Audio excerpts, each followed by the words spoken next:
Um, I'll start with a brief overview of Ferenczi's pioneering clinical observations of the nature, dynamics, and consequences of severe child abuse, both to provide a context to explore the impact of emotional abandonment, which is my main focus, and because Ferenczi's framework for organizing his observations provides an invaluable framework for thinking about treatment for the consequences of both physical abuse and emotional abandonment.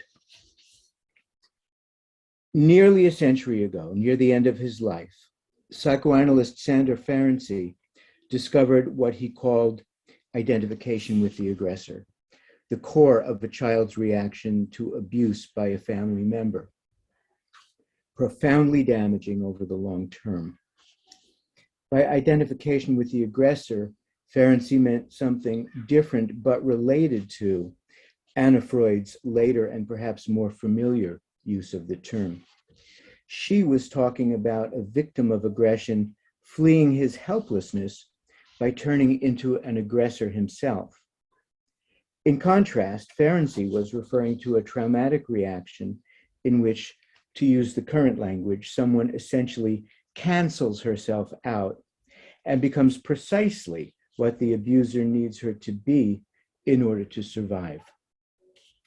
So to sum up to this point, Ferenczi saw emotional abandonment as the most traumatic element of abuse, as well as profoundly compounding the effects of physical abuse and making recovery far more difficult, and also suggested that the trauma of emotional abandonment lies behind difficulties that had been seen mainly as the result of conflict around inner fantasy.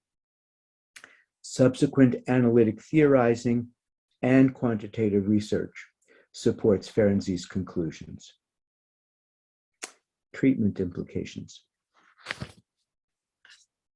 These formulations about the frequent consequences of early parental emotional abandonment have led me to a particular clinical attitude and to see certain therapeutic elements as especially important in working with such patients. While clinical sensitivity will often lead analysts in the general direction I propose, I think spelling this out will help analysts be more attuned to what these patients need from them.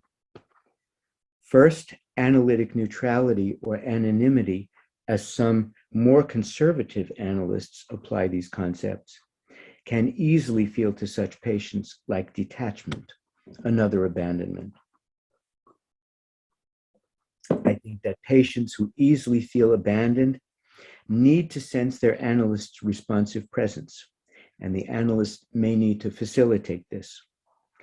People can't be expected to be vulnerable and open under conditions that feel like a repeat of earlier trauma.